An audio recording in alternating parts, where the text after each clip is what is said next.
From the Windows, Doors, and More studios, your one-stop shop for all your kitchen and bath needs. The Pat Miller Program. Whoa, 92.3 FM and 1190 AM. Depend on it. Hey, welcome back, everybody. Glad you guys are with us as we continue through the Saturday edition of the Pat Miller Program. And it's good we're doing the Saturday edition of the program because that's the only one there is. Let's go do this. Let's go to Washington, D.C., to our good friend from Real Clear Politics. He is their White House correspondent, Philip Wegman. Philip, as always, thank you very much for being with us, sir. Thank you for having me. So all kinds of things are coming out of D.C. and out of New York, the ongoing trial of President Trump, the ongoing anguish of people in Washington, the inability between certain people speaking for the administration, like, for example, Robert De Niro, or somebody in the administration speaking for themselves, Kamala Harris. They can't even shut off the F-bomb. It's just absolutely amazing to me that this is what we've devolved into. And now, in the midst of all of this, I don't know. Do you think that Joe Biden thought he was going to catch Donald Trump off guard by throwing a couple of debate dates out there and going, "What about it, Donald? Huh? What about it? What about it?" And then Donald picked it right up? I mean, I think that caught Joe Biden a little off guard. I think so. And the reason why is that conventional wisdom is always that if you're leading in the polls, you don't want to debate. You don't want to upset the apple cart. You want to play prevent defense and win your election. But if it's neck and neck, or if you are if you're trailing, then yeah, maybe a debate helps you. Maybe it gives you an opportunity to knock down your challenger and pull ahead. So I was a little bit surprised when I heard that President Biden said that he was willing to debate, because certainly the last debates last time around didn't go over so well for anyone. But I think that his acceptance of this debate goes to a reality, which is that President Biden is behind in the polls. And more than that, President Biden has had a hard time shoring up key demographics, key voting blocks in his coalition. So the Biden campaign, they need to get some momentum. They need to reestablish him as a candidate who can win and bring the party together. And so that's why I think that they accepted these debates, when normally they would have every reason in the world to say no. Right. No, exactly right. And historically, that's probably the way that would have been treated, where they would have just brushed it off and said no. I know that Trump is still doing relatively well in the polls and leading in the polls. I don't know that if the vote was taken today that Trump would win by 10 points. I don't know that that's where we are, but it has to make an incumbent like Joe Biden, who has control of the Senate and who is within a cat's hair of the House, and who has the control of college campuses, especially the elites, and who has control over the media airwaves, except for the very few. And yet, Biden seems to be the one who's trying to hum-haw around and ha-ha-ha, and we've got Trump on the run now, ha-ha. And nobody's believing that. I'm not believing that. Mm-hmm. The president has a bad habit of talking about being ahead in the polls. The problem is that for the most part, the polling picture that President Biden is relying on, there are a scattering of polls here and there. If you look at the overall polling picture, whether it's the Real Clear Politics average or, some of these gold standard surveys like the New York Times Siena College poll, it shows that Donald Trump is ahead, and he's ahead by usually about 1.5 points. If the election is held today and that margin holds, that would likely lead, to a popular vote victory and also to an electoral college victory. I think you're exactly right there. And I'll tell you another thing, too, about that, Philip, is this. I also think that with Donald Trump, he isn't leading with the Hispanics and he is not leading with the African Americans, but he certainly is making a dent into the Joe Biden base. Mm-hmm. You're exactly right. He doesn't need to win either of those voting blocks, but if he's able to siphon off some of the vote from Biden, that could be enough to weaken the president and allow Trump to come back. But, if you returning to this question of the debates, I think that we are in really kind of an unprecedented time here, because there was chatter that Biden would not, debate Trump a second time, that sort of what we saw in 2020 was such a mess that it would be beneath the dignity of the office.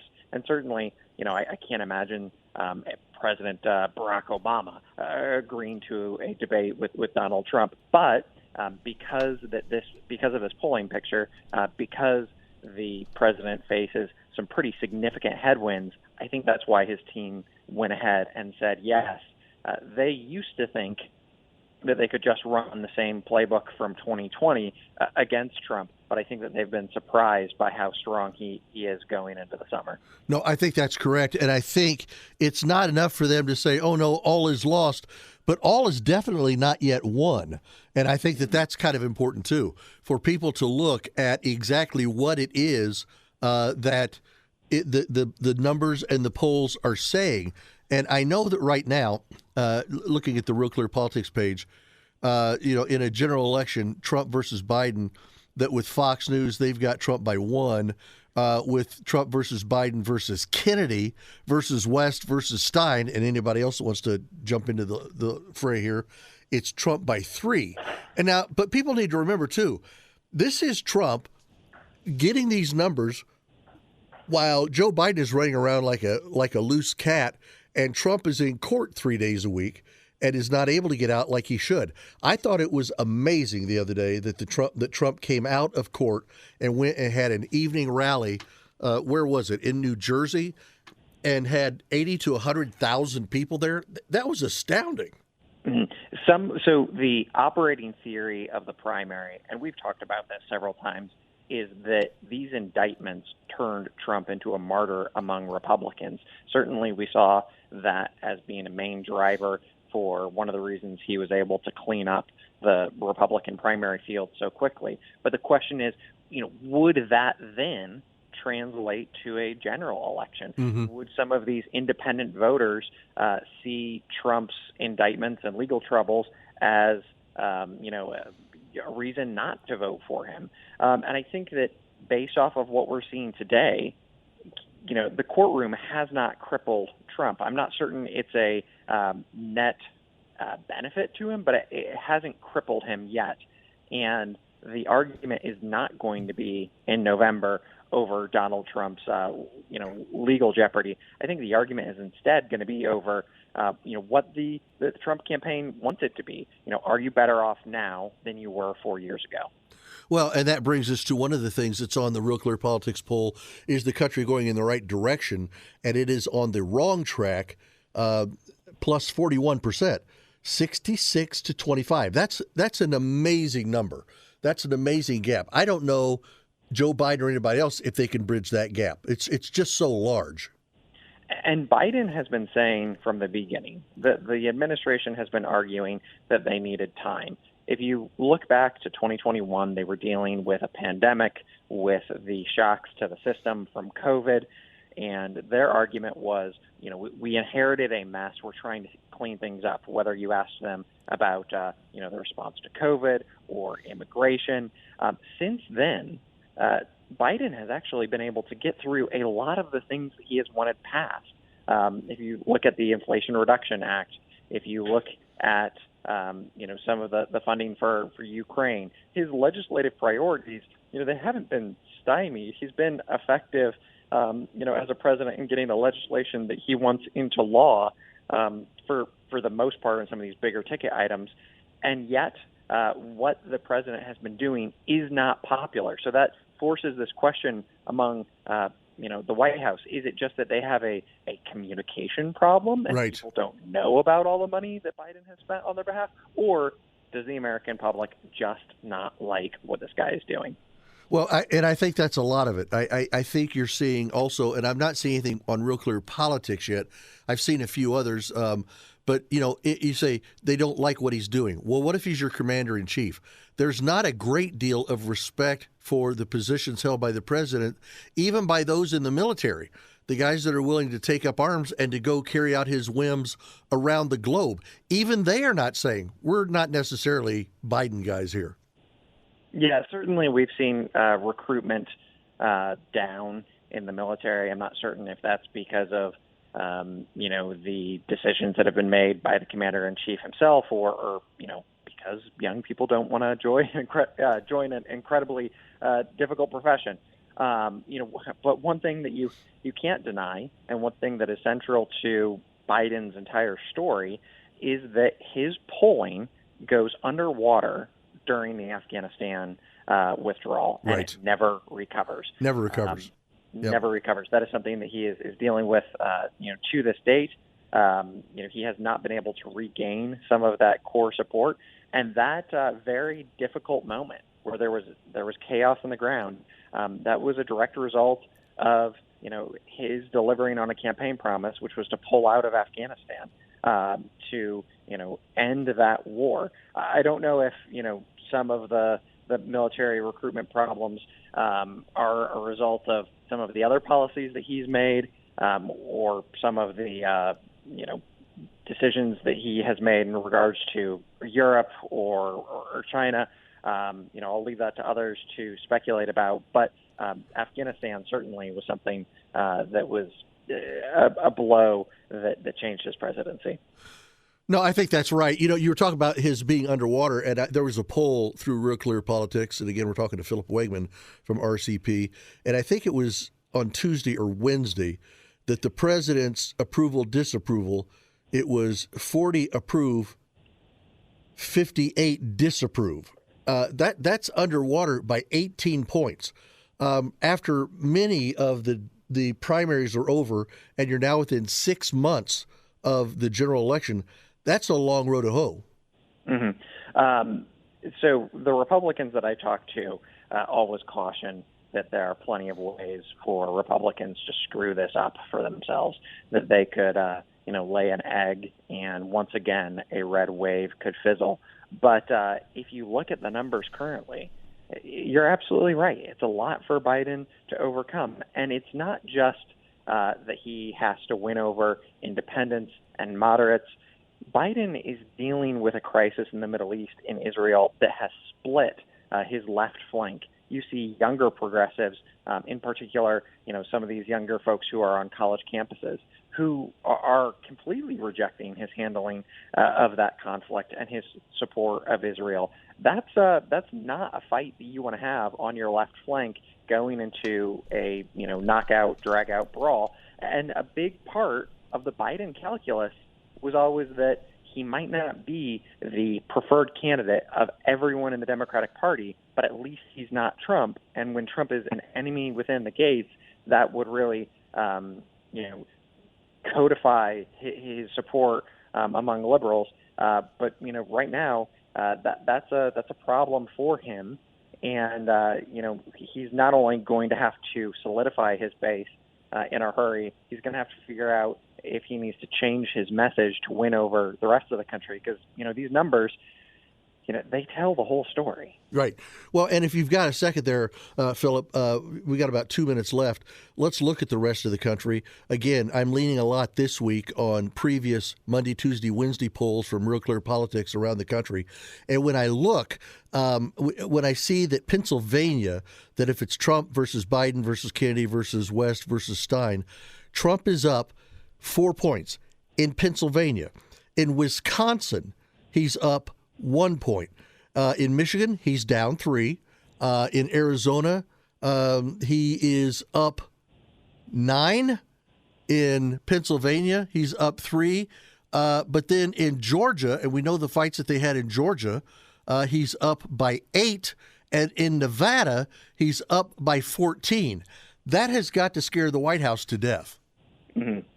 And this election is going to run through the upper Midwest and the Sun Belt.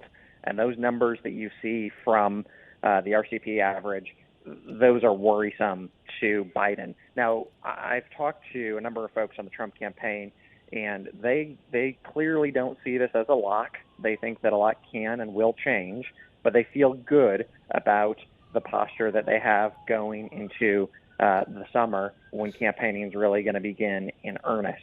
But, here's the thing about, President Biden. The Trump campaign set the bar so low in 2020 ahead of the debates that Biden easily eclipsed it and was able to hand Trump a pretty handy defeat during that Fox News Chris Wallace debate. This is something that has, really been kind of a theme of his presidency.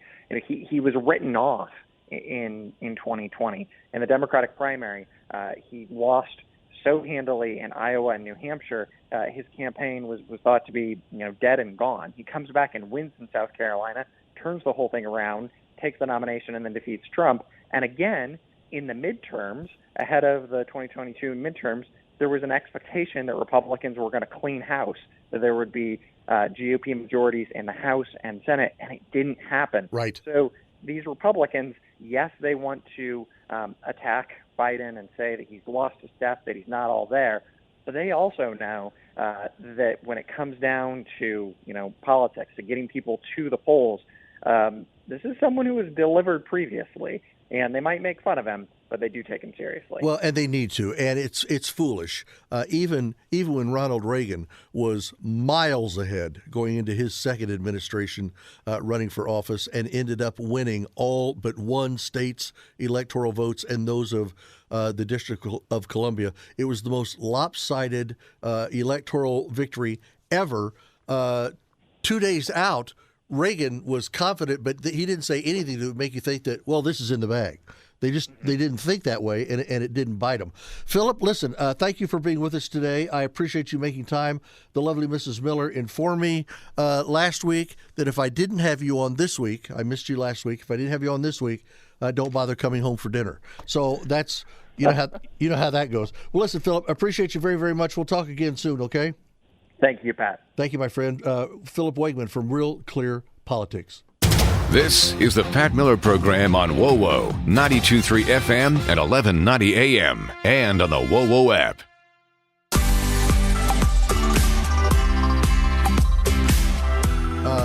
Appreciate again very much Philip Wegman being with us today. Philip's just such a great young man, terrific young guy there in D.C. And I need to pass on to you that Philip, even though he is in D.C., and even though he loves what he does, his yearning is still for Northern Indiana because he's from here. Almost every time I talk to him on the phone, off the air, he almost always makes reference to the fact of what it is that it means to him to be from here and how he hopes that a lot of the articles and the things that he says and does and trying to help shape some of our political directives in D.C. will come back and make a difference here in Northeast Indiana. Philip Wegman from Real Clear Politics. Again, you can read his articles whenever you want. Just go to realclearpolitics.com. That's realclearpolitics.com. And if you click on authors, a menu will drop down, find Philip Wegman and go to it. And you'll have not only the article that I referred to him today, but every article he's ever done at Real Clear. And it'll pop right up and it'll be there for you. Senator Marsha Blackburn, who has been a champion, really, from the state of Tennessee, and a very good one. She came out and said that the Biden administration's new rules regarding Title IX, high school and college sports for women, are going to go away. Earlier in the month, the Department of Education unveiled its new Title IX regulations, which expanded the definition of sex-based discrimination to include gender identity. Many states have issued laws preventing transgender students from using school bathrooms and all of the rest. They're ensured that you're going to have biological males who identify as females playing on teams both with and against biological females. We've worked hard to make certain that high schools and colleges had sports teams for girls and women, and now that's all going to go away with the Biden administration's interpretation of Title IX. They're not about protecting women. They're not about how these women are going to feel when they've had to share locker rooms and play on teams with biological males.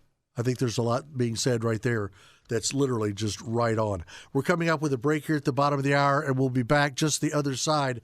Biden urges America to support the WNBA.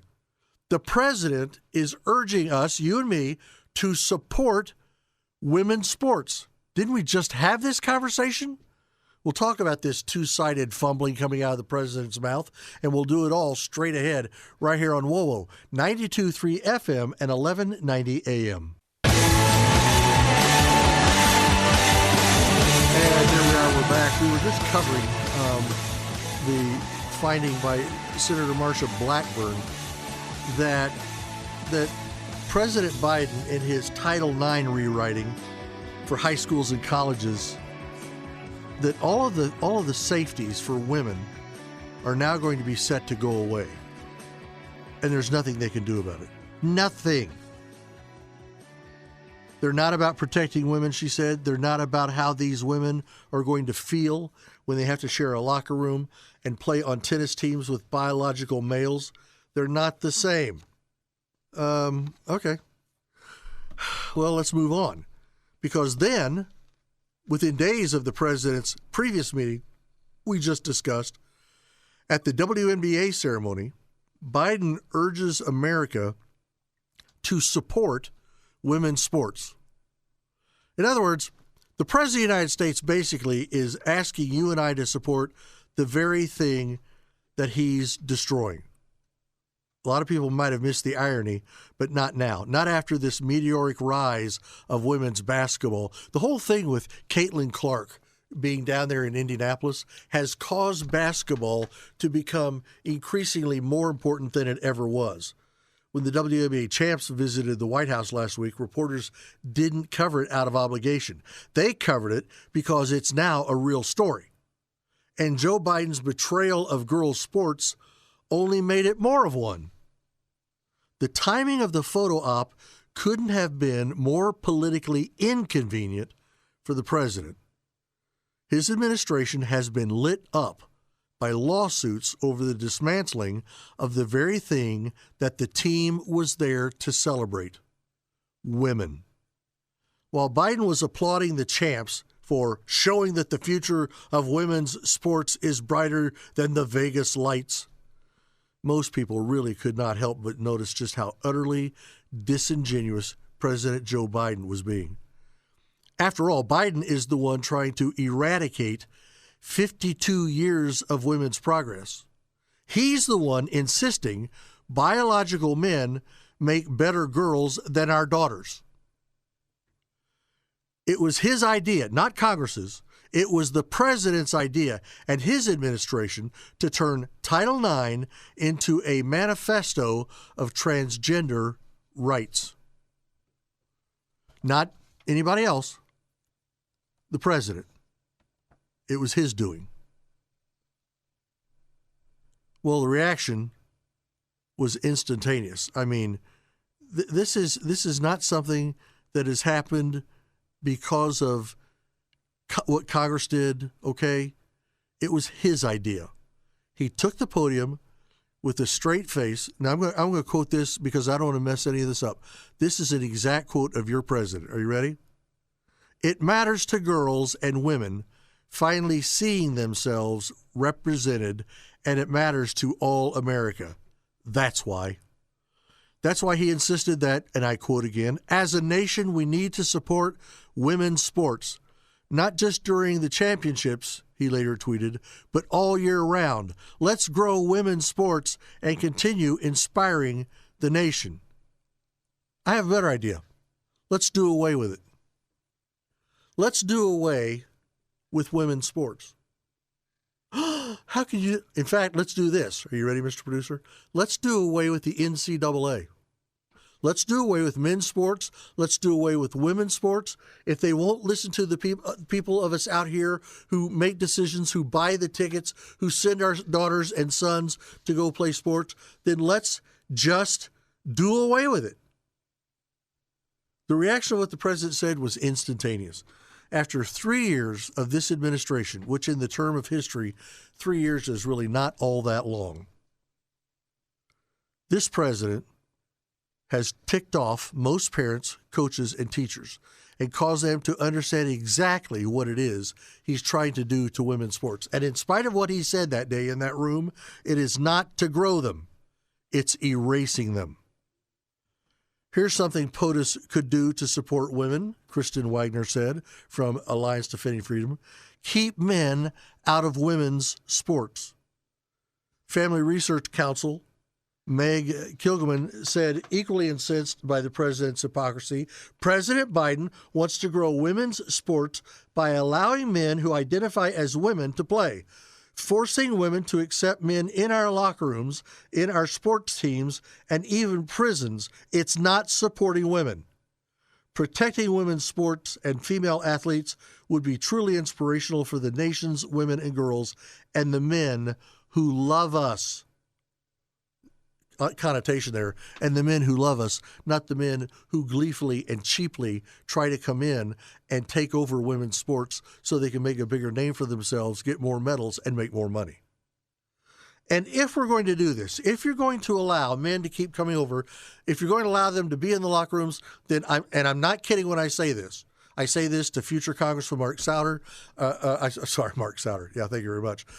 Marlin Stutzman. I say this to future governor of the state of Indiana, Michael Braun.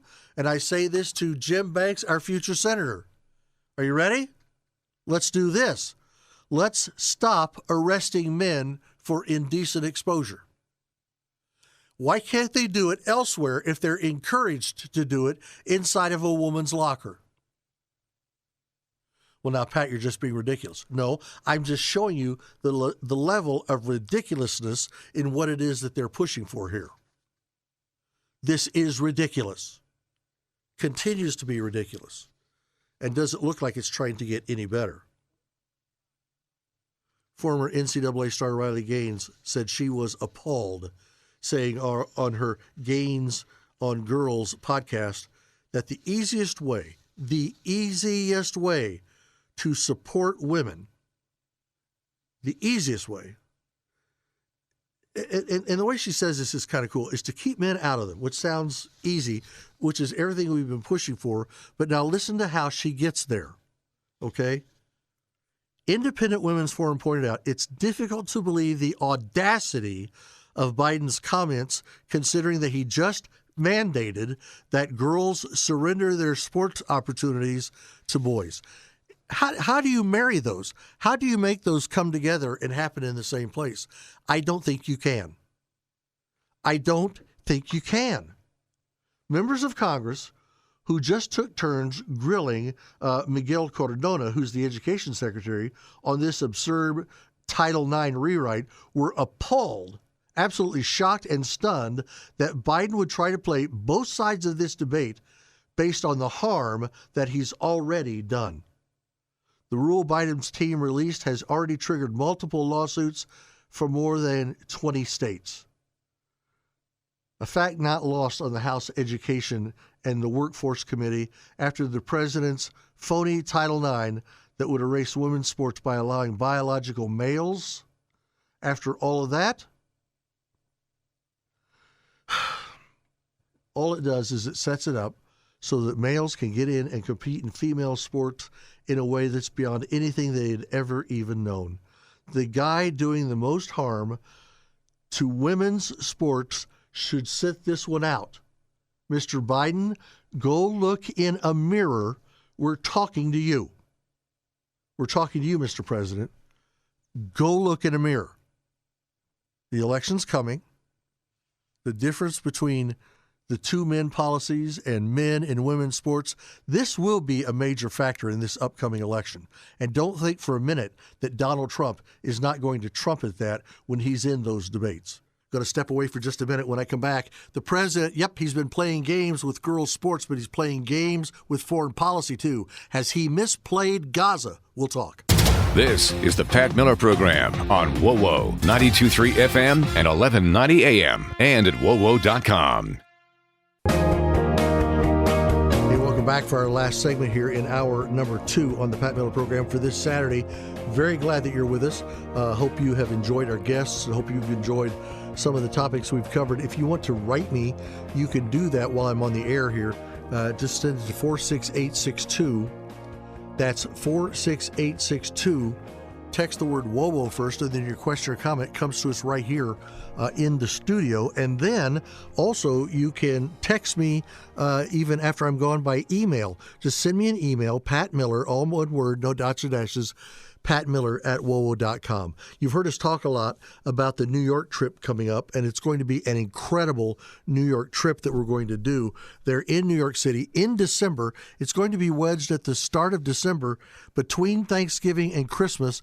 So the New York City skyline and the downtown and Times Square, it'll all be bedazzled with all the Christmas stuff that we see every year when we watch the Macy's parade and all of that, except you and I will be able to go down there and actually take it all in. While we're there, we stay at a great hotel. We'll have great meals, breakfast, lunch, and dinner at our hotels, and it'll be amazing. And then on top of all of that, we will see the 9/11 Memorial and the 9/11 remembrance, the museum, and all of it. So I want you to be able to see that. I want you to see the Statue of Liberty and to go over and to see that great structure and what it means to us. And then also, I want you to be able to go and to be with us because there are a couple of entertainment things that are pretty amazing. One is there will be some Broadway plays we'll be able to select from, where one night we will go to a Broadway play right there in New York. But then on another night, we're actually going to go to Radio City Music Hall.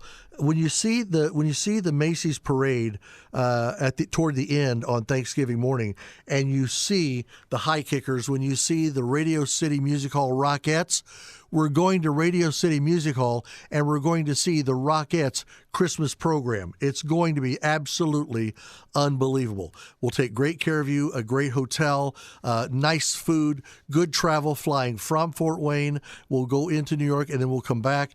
So just be with us, get a hold of us. We're dying for you to go with us. Kim and I would love to have you be with us in New York City. So just find out more. You can find out more just by emailing me. Just email me, patmiller@wowo.com, and just in your message, just say New York, and I will send you everything that you need and the links that you need to find out what's going on. There is a new pier that's being put together. We were talking about Gaza a while ago.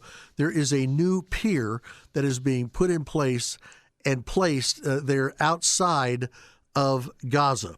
It's a floating pier that will allow for humanitarian aid to flow into Gaza from the sea, and it's been anchored to a beach in Gaza. All this according to the U.S. Central Command. Personnel anchored the pier about 7:40 local time, supporting the humanitarian mission to deliver additional humanitarian aid to Palestinian civilians. The pier had traveled on Wednesday from the port of Ashdod, which is about 30 miles away, all the way to the Gaza beach. Trucks are expected to begin moving the humanitarian aid ashore in the coming days, while the United Nations are going to distribute and coordinate all the distribution of the things coming in, clothing and food and all the rest, and they will take care of distributing it to the citizens there in Gaza. The Joint Logistics Over the Shore, JLOTS system, consists of two parts: the floating pier, where shipments will be offloaded, and the causeway to transfer the shipments to the distribution point in Gaza. And that's all going to work together very, very well if they can get it in there. On Wednesday, the UK announced that its first shipment of humanitarian aid, including 8,400 temporary shelters, is on its way from Cyprus to Gaza. Cyprus is the staging point for the humanitarian aid that will be shipped to Gaza through the maritime corridor and the pier. Now, I would just, and I know that the people there in our military and in the UK and in France and others, I know they're far smarter than I. If we have too much announcing the channels through which all of this stuff is going to go before it gets to these special piers right there on the shores of Gaza, the enemies of what it is that we would like to do, how long will it take them to find it and to shut that all down? How long will it take them to even have some ships with some leanings toward the people there of Hamas, toward the people of Iran, toward the Hezbollah? How much influence would it take for them to say, well, if they're taking a lot of stuff and they're starting to stage it right there in Cyprus, what would it take for us to go and to just intercept those ships as soon as they come out of Cyprus? It'll never get anywhere near Gaza. It'll never get near Gaza and the floating piers and all that. Look, the floating pier is a great idea, but here's what they need to do. They need to keep their mouth shut where the stuff is and how they're bringing it in. They need to do it in a very careful way, and they need to make sure they have proper protection all along the way as it makes its way across the Mediterranean Sea. The temporary pier is intended to supplement the aid going in through the land crossings into Gaza. Well, the initial goal is to allow 90 truckloads of aid to enter Gaza each day through the pier. That's what the UK says. The number, they think, will, when the pier is fully operational, the number could actually increase to 150 truckloads, which is kind of amazing. Vice Admiral Bradley Cooper, the deputy commander of the U.S. Central Command, stressed that the pier was not intended to replace land routes into Gaza, and there would be no U.S. military boots on the ground into Gaza. From your lips to God's ear. First, the aid in Cyprus, it arrives there, then it's screened and prepared. Then large commercial ships are then loaded with all of that, and then they bring it to the floating platform near the Gaza coast. It's then transferred to smaller vessels that can dock at the temporary pier, and once on shore, then the aid can be distributed into Gaza by the UN and by the World Food Program. On Monday, the Pentagon said that it, in fact, had contracted drivers for the pier, though it declined to identify the drivers. Are they Americans? Are they military? Who are they? I can just tell you that the third party is a third-party contractor, but that's it. That's what Press Secretary Sabrina Singh said at a press conference. Once the humanitarian aid arrives in Gaza, the UN World Food Program will distribute it to the Palestinian population. Well, my hope and my goal is that, in fact, they pull all this off. If all the nations work together, if they can fend off all other nations that would like to bring it to a stop, could be pretty cool. Could be very, very nice. But are they going to be able to pull that off? I just wish, I understand free press, I get all of that. I just wish that they would stop shooting off their mouths about every little thing that's going on, and to come and to bring the stuff in, and then maybe let us know after it's happened. I don't need to know how many cans of pork and beans are on a given ship. I don't need to know all that, okay? I just wonder if we're tipping our hand too far. We've got another hour coming up, and we're going to talk about that. We've got a problem in this country with China. China's land grab, and what are we doing about it, if anything, and is there anything we can do about it?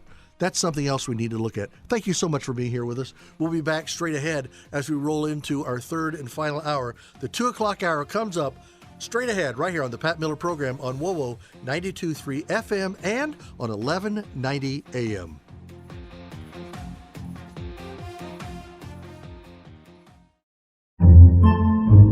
Podcasts by Federated Media.